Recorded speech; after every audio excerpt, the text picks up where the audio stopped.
Hey, thank you so much for joining us at our Crosspoint Church podcast. Now, if you're new to our podcast or maybe new to our church in general, we're just a bunch of messed up people who don't have it all together, running after a heavenly leader who loves us and meets us right where we are.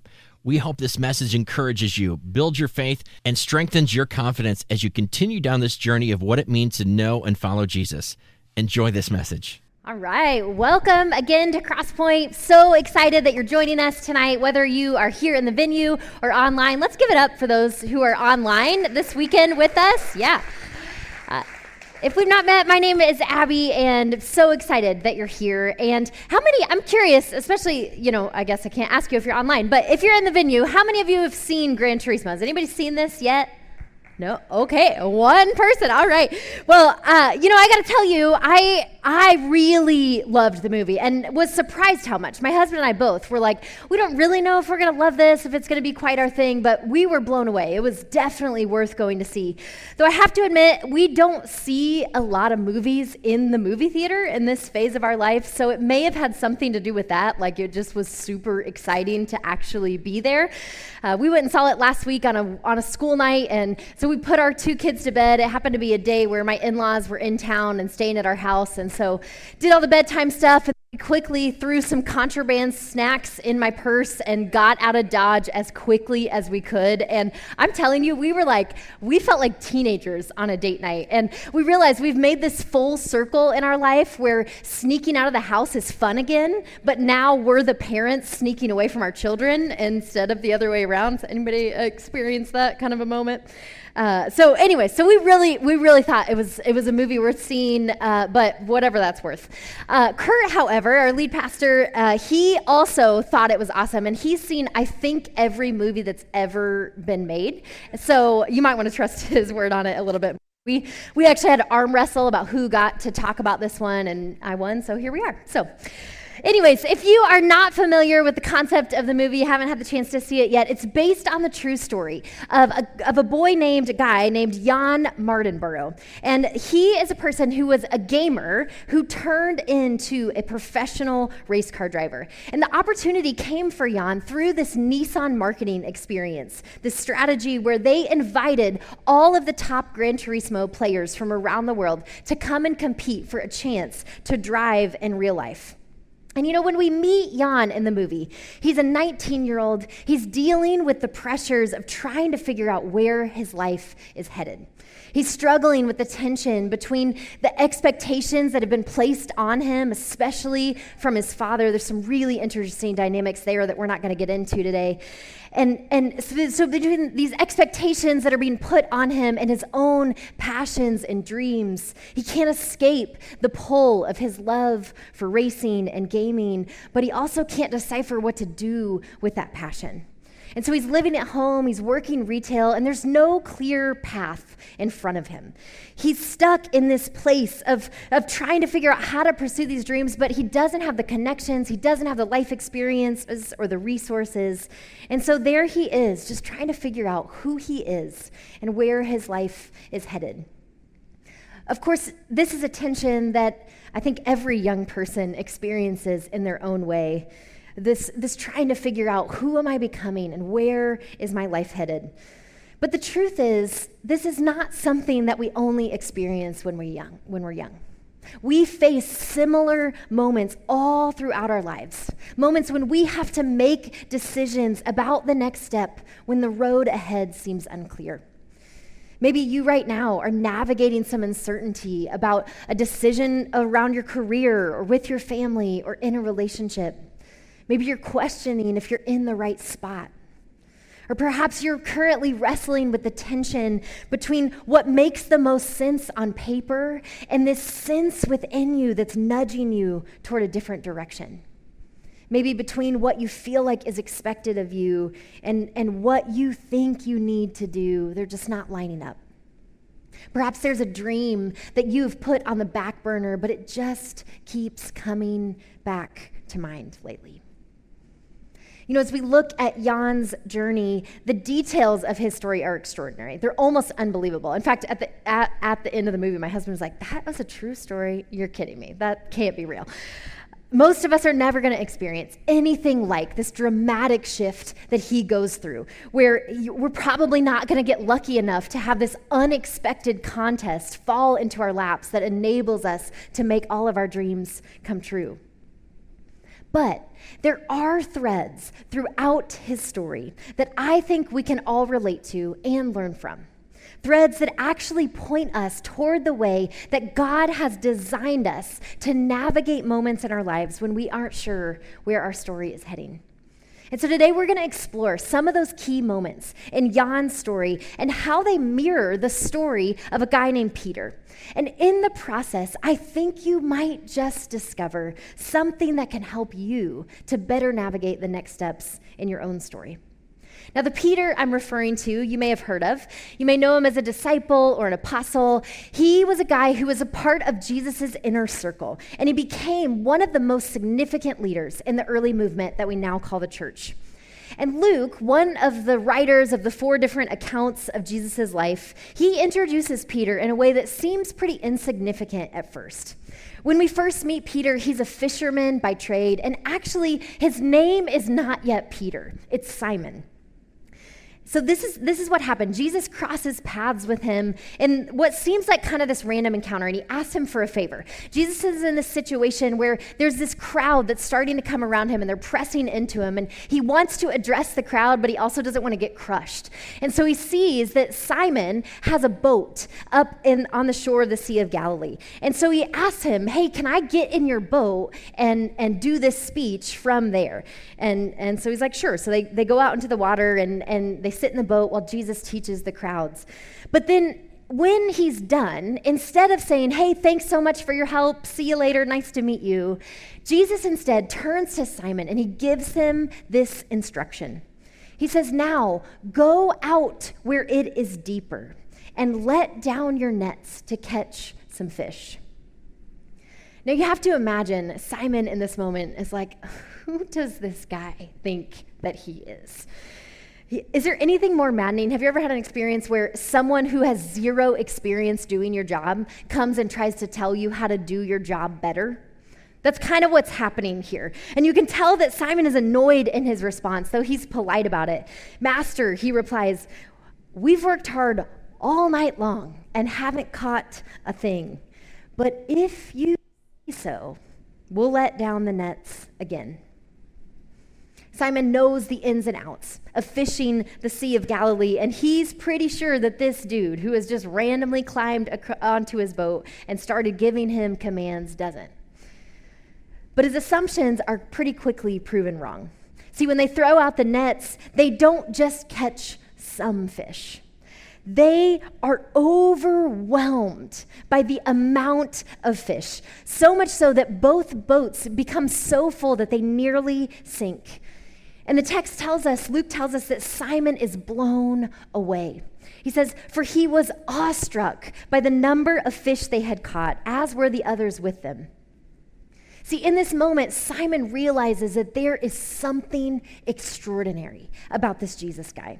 And as a result, he starts to feel self-conscious. In fact, what he says next to Jesus is, you should probably lead. Trust me, if you knew how messed up I am, you wouldn't want to be around me. But Jesus replies back to him, don't be afraid. From now on, you will be fishing for people. See, what happened on that boat is a metaphor for what Jesus is inviting Simon Peter to step into, to go deeper, to take a risk, to step into a new way of life where he will not be able to rely on what he has always known. He won't be able to lean back on where he is comfortable, but he will get to experience some incredible things. It's much like the invitation that Jan receives when he gets invited to show up to that training program to learn how to race in the real world. See, when Jesus tells Simon, from now on, you'll be fishing for people, he's giving him a mission. He's inviting him to step into a new identity and purpose. Some suggest this is better translated as, from now on, you'll be bringing people to life. Jesus uses the fishing language here, I think, because he wants Simon to see that there is a through line from where he has been to where he is going. This journey that they're about to go on is going to transform them. It's going to require them to grow and change and trust. Their lives will be totally different than they were before. And at the same time, who they have been, their past experiences, their passions and dreams, all of that has actually prepared them for this moment and for what's to come in a way that they never could have seen coming. But Jesus did. We see something play out like this in Jan's journey in the movie. See, when he gets to the racing academy, he quickly realizes how much growth is going to be required of him if he's going to make it. And so what we do is we watch him really lean in. He goes for it. He trains and learns and pushes himself to new depths. But then there's this pivotal moment when who he was before collides with who he's becoming. See, back in the gaming world, he had learned that he could get an edge on his competition by choosing to take an unexpected line, by going a different route than what most people were going to go on the track. And so there's this moment where, kind of just by instinct, Jan decides to incorporate what he had learned from that past experience with the new skills that he's acquired in his time at the academy. And it takes him to a new level. It's a game changer in his story. When we are in a place where we aren't sure what move to make next, sometimes it serves us well to step back, to look back, and to pay attention to where we've been. Your past is packed with wisdom that it can actually fuel you toward the future if you pay attention to what there is for you to learn there. See, God doesn't waste anything in our stories. And so in moments when the road ahead is unclear, sometimes the first step that you need to take is to look back and to let your life speak. This phrase, let your life speak, comes from a book by that title by Parker J. Palmer. And in it, I love this book. I read it actually about once a year. And in it, part of what he does is he unpacks his journey toward realizing that he had built a career around the expectations of who he thought he should be. But then he finds himself constantly kind of bumping up against his own limitations. And over time, he becomes aware that though he has structured his life around good things, he's built a life that doesn't actually fit who he is. And so he starts to pay attention to what he can learn from his past. And he realizes, before I can tell my life what I want to do with it, I must listen to my life telling me who I am. He suggests that we come into the world, each one of us, with unique purpose, with particular potential and limitations.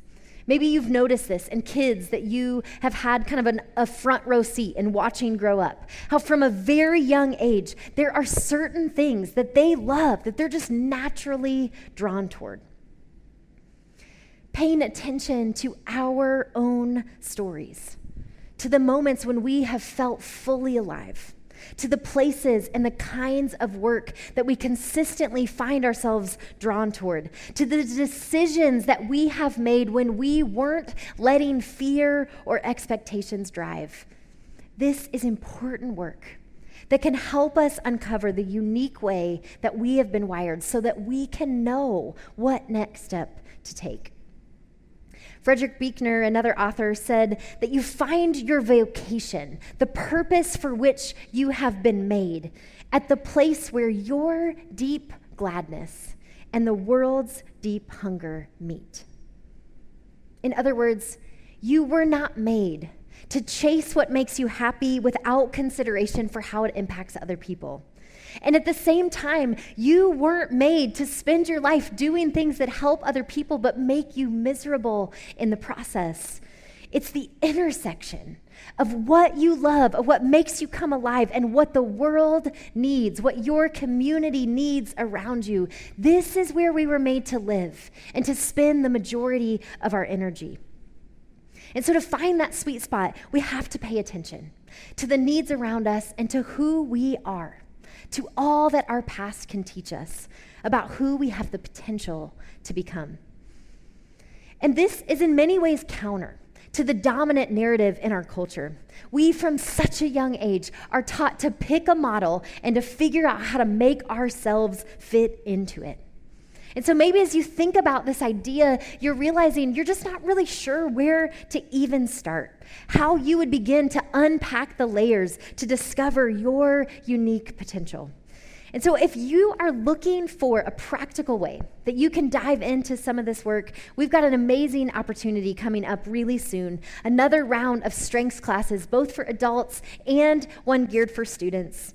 And if you've never been through Strengths Finders with a licensed coach to guide you through, I can't encourage you enough to take advantage of this opportunity.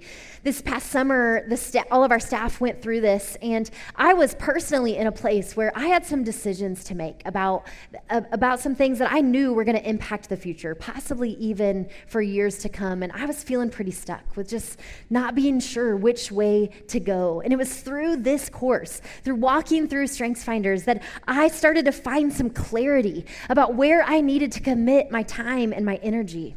It gave me peace about moving forward. And so check it out. Scan the QR code. You can find all the information that you need to get on board with that. I hope that you will.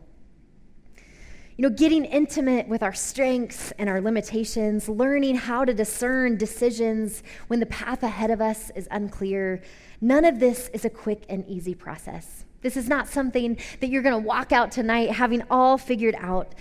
And it's also something that we never, ever do alone. We must find guides that are worth following. This is another theme that we see playing out powerfully throughout this movie. In Gran Turismo, there is this pivotal relationship that develops between Jan and his trainer, Jack. And the lessons that Jack has learned from his past successes and failures prove to be invaluable to Jan's journey. We see this in Simon Peter's story too. After that first encounter at the Sea of Galilee, he spends the next 3 years living in close proximity with Jesus, following him everywhere he goes. And we get glimpses into the ups and downs of their relationship, into several coaching moments, specifically between the two of them. Sometimes there are moments when Jesus is correcting Peter, where he's getting him back on course. And other times there are moments where Jesus is affirming him and building him up. We actually see a prime example of both of these in Matthew chapter 16. This is actually the place where Jesus gives Simon the name Peter, which means rock. And it's almost, I want you to picture that this is like a locker room scene. This is an important conversation between a coach and his team. Picture Deion Sanders in the Colorado locker room. Have you guys been following this besides Vince? I'll be honest. Football locker room videos are not exactly in my algorithm. This is not something that I normally am privy to. But my husband was like, babe, you got to check out what's going on here. And so I watched some of the videos of him pouring into this underdog team, helping to turn this program around, and it really is cool. It's worth checking out. So picture that it's this coaching conversation, this locker room moment between Jesus and his team. Jesus has just been asking questions of them, seeing how closely they've been paying attention. And Simon, in his response to Jesus' question, demonstrates that he is getting it. He is starting to understand who Jesus really is and what he came to earth to do. And this gets Jesus pumped up. He's like, yes, exactly, Simon. Let me tell you about your potential. You, Simon, you are a rock. You are strong. You are a leader. And I need you to know I am preparing you because soon I am going to hand over the keys to this mission that is literally going to bring heaven to earth. And you are going to lead it. You've got what it takes, Simon Peter. I trust you. You can do this. And then Jesus says, give me my theme music.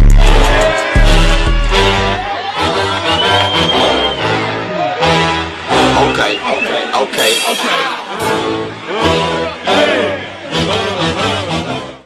I'll be honest. Matthew doesn't exactly say that Jesus said, "Give me my theme music," but something like that happened. That's definitely what was going down here. But you know what Matthew does do is he jumps actually to another scene. And just 3 verses later, he tells us about another conversation between Jesus and Peter when Peter is not getting it at all. When he's pushing for an agenda that doesn't line up with what Jesus is about. And so Jesus calls him on it. And he's not mincing words. He literally calls him Satan. He just named him this cool nickname, Rock, and now he's calling him Satan. But what Jesus is doing here is he's demonstrating another tactic of a good coach. He's getting Peter's attention so that he can help him to get back on track. He's like, hey, that mindset that you were just talking about, that's tripping me up, that's tripping you up, that's not what we're about. Let me remind you what we're here for. And he keeps going. You know, just like this, we all need good coaches, good guides that are worth following, no matter where we are in our journey, no matter how old you are. And so as you think about your life, 3 questions that I want to encourage you to consider this week. Number 1, are you currently learning from guides who are worth following? Who are the people in your life who know you well enough that they can speak into where you're going, that they can call you when you need to be called, and they can build you up to see your potential when you can't see it for yourself? Second question, on more of a spiritual level, are you open to God's guidance, to God's coaching in your life, in both the form of affirmation and in correction? Are you listening for the ways that God is encouraging you to get back on track? Are you paying attention to what God is saying to you about who you are, about what you were made for? The third question I would encourage you to consider is, how might you leverage your own experience for someone else's good? Where are some places where you can be a guide for someone else? Maybe for you, your next step is saying yes to hosting a small group. Sometimes just creating space for people to be heard, to know that they're not alone as they are navigating what's next in their story. This is one of the most powerful things that we can do for people, and that's what you can do by saying yes to hosting a group.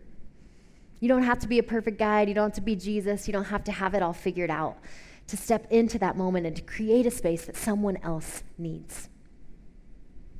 You know, my favorite moment throughout the whole movie of Gran Turismo is this scene where Jack does exactly this for Jan. Jan is wading through the aftermath of a terrifying crash. You saw a glimpse of it in the trailer. I don't know if you caught it.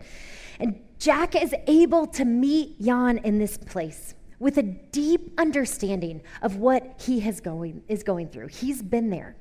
But he also has the advantage of what he's learned over the years since. And I'm not going to tell you all the specifics of this scene because I don't want to ruin it for you if you haven't seen it yet. But there's one line that Jack says to Jan that I'm going to share because it's been replaying in my head ever since. And I believe that some of us might benefit from picking this up as a mantra, as a guiding anthem while we navigate what comes next in our own stories. In this scene, Jack gets Jan back in the car for the first time. He takes him to the track where the accident had happened. And he tells them a lot of things, but one thing he says to them is, I am not going to let that crash define you. Finish the lap. I don't know what kind of crash moment you have experienced that may be threatening to define you, to take control of your story. We all have them. If you haven't hit them yet, it's coming.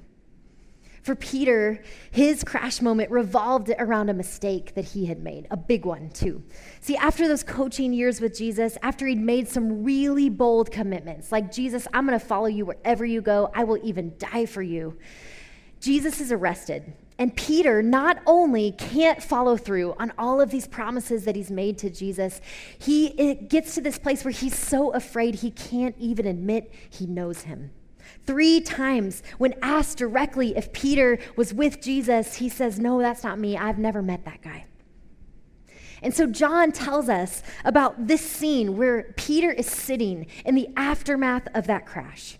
This is after Jesus' death and resurrection, after Peter has seen the empty grave and seen the risen Jesus. But at this moment, his future is still unclear. There hasn't been any resolution yet between Jesus and Peter after that moment of betrayal. And so check out this scene. Peter actually goes out on a boat on the Sea of Galilee, and he's been fishing all night, but has caught nothing. Sound familiar? In the aftermath of a crash, a risk gone wrong, a dream unrealized, an unexpected change, a decision that we've made that we regret, I think we're all tempted to try to go back to what had worked for us before. This is what Peter is doing here. After getting swept up into this adventure with Jesus and then messing it all up, crashing tremendously, he now finds himself in this place where he's looking back, perhaps wondering if he'd wasted all of those years, wondering how he had messed it up so quickly. But instead of working through it, instead of seeking reconciliation, right now he's choosing to avoid it and just to go back to what was comfortable. And then Jesus shows up. He calls out to them, "Friends, don't you have any fish?" "No," they answered. And so Jesus says, "Throw your net on the right side of the boat and you'll find some." And when they did, they were unable to haul the net in because of the large number of fish. It's basically a replay of the very first day that Peter and Jesus met. And you have to imagine that Peter is flooded with those memories as he jumps into the water and swims to the shore. When he gets there, he sees that Jesus has started a fire. He's cooking breakfast. And Jesus says to them, "Bring some of the fish that you've caught." And so Peter climbs back on the boat. He drags the net in, brings the fish, and then they sit down and they have breakfast together. And as all of this is happening, I can't help but wonder what's going through Peter's head. Is he nervous? Is he trying to figure out what to say to Jesus, how to take advantage of this second chance to make things right? Is he hoping that he can get by and Jesus just won't bring up the whole "denied I ever met you" debacle? We don't know. But we do know that Jesus isn't one to avoid hard conversations. And so when they'd finished breakfast, Jesus turns to Peter and he says, "Simon, do you love me? Do you love me more than these?" "Yes, Lord," Peter replies, "You know that I love you." "Feed my lambs," Jesus says. Now, not literally lambs. For some reason, he really loves these wildlife metaphors when he's talking to Peter. I don't know what that says about him, but and then he asks him the same question again. "Simon, son of John, do you love me?" "Yes, Lord, you know that I love you. Take care of my sheep." A third time, "Simon, do you love me?" And by this point, Peter's hurt. He's like, "Yes, I've answered your question. Yes, I love you. You know that I love you." And Jesus says, "Feed my sheep." This is the first one-on-one encounter that we have recorded between Jesus and Peter after all that had happened.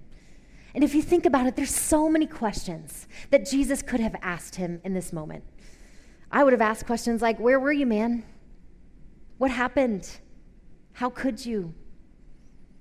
But that's not what Jesus asks. Instead, 3 times, he asks, "Do you love me?" And I'm convinced that this question was not about cleaning up doubt in Jesus' mind about whether Peter still cares for him. No, this is a question that Jesus is asking for Peter. It's an invitation for him to reframe the shame that he was carrying, to move forward, to forgive himself. It's a reminder that Jesus never asked him to get it all right. He never asked him to have it all together. He asked him to come and follow him, to be in relationship with him. Jesus isn't telling Peter to take care of his sheep because Peter owes him one and he's calling him on it. He's letting Peter know that, hey, after all that's happened, I still trust you to lead. I still believe that you can be a part of this work if you'll just say yes. The only requirement that Jesus seems to give Peter for leadership is genuine love. It's a story full of hope and redemption.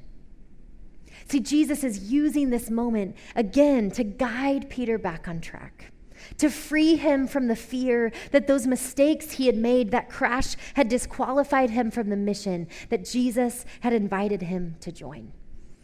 Jesus is essentially saying, I know things haven't gone the way that you thought they would. I see the pain that you're carrying from those choices that you made. Now look at me and listen as I tell you, you don't have to let those things hold you back.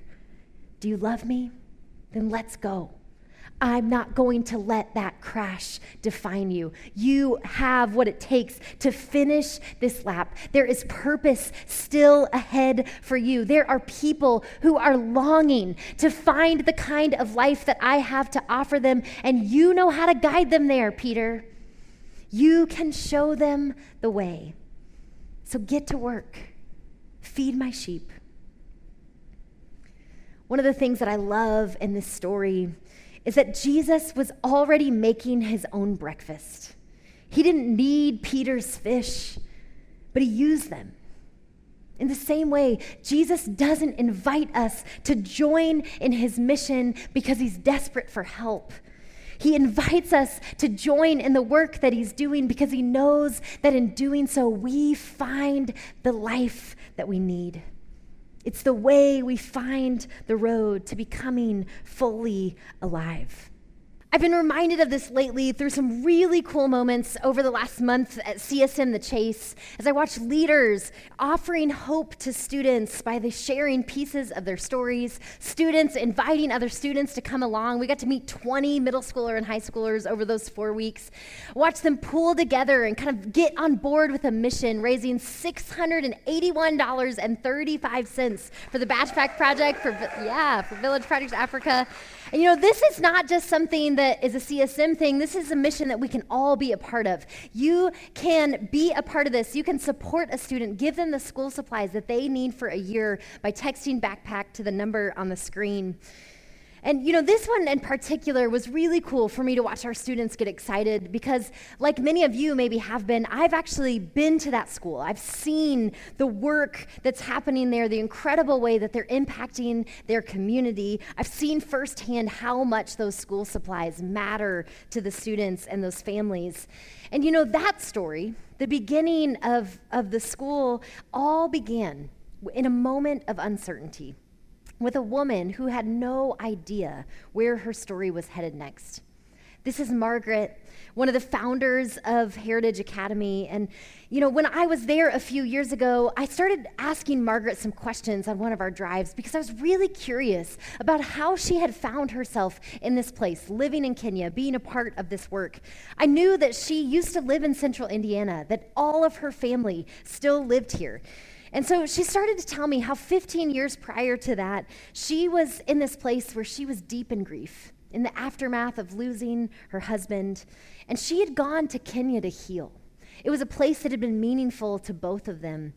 And it was clear as she started to tell her story that she never anticipated when she went on that trip how it would lead to this new invitation to change the course of her life and of an entire community. She told me how while she was there, she met a man named Davis, a man who had known her husband but was a stranger to her.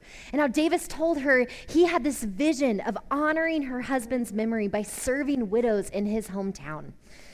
Margaret was a little skeptical. She didn't know anything about this village. She'd never been there, but she decided to go ahead and give it a try, to visit.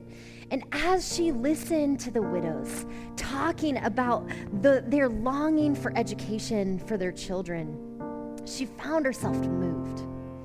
And one step at a time, she decided to say yes, to being open to what God might want to do, having no idea what that would look like or how long she would stay.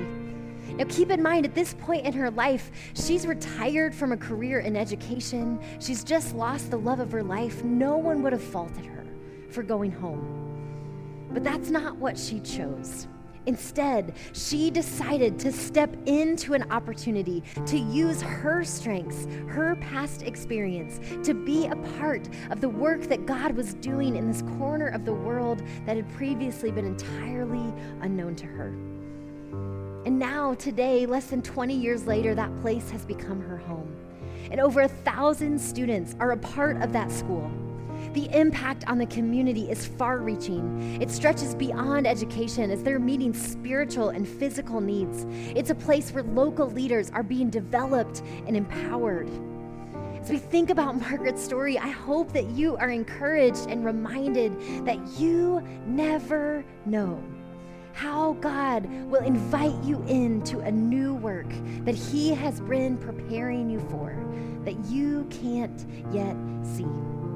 But if you want to experience that, then you have to keep moving forward, even when you aren't sure where those steps are going to lead you. This is our hope for you today. Keep pushing forward. Look back and learn, but don't waste your energy trying to go back to the past or to let those mistakes define you. Instead, embrace what's next. Open your life to other people in love. Look around for the places where your passions can collide with the world's great hunger, where you have opportunities right now to feed and guide other people. And keep moving one step at a time toward the mission ahead for you. Let me pray for you. God, I thank you that you are always working in our stories, in ways that we see and ways that we don't. And God, I pray that in this moment, you would help us to see what you want us to begin to understand, to look back at our past and begin to see it for the ways that you have been forming us for the future. God, as we think about the next steps in front of us, would you open us up to hear what we need to hear from you? Would you guide us back on track? Would you show us the places where you are saying to us, you have what it takes? Step into this.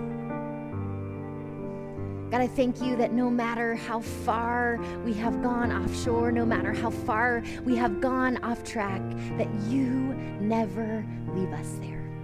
That you are always chasing after us, inviting us to get back on track, to join the mission of what you are doing. And so even in the midst of uncertainty, we can take the next step with confidence that we are resting on the foundation that you have set before us. God, help us to do this with boldness. Use what we have so that our lives may impact other people to bring life and hope. Amen. Thanks so much for joining us today. Take a moment to follow our podcast on your preferred platform and be sure to download our app to stay informed on everything happening here at Crosspoint. And if you like what you heard today, don't hesitate to share it with a friend that might need to hear it too.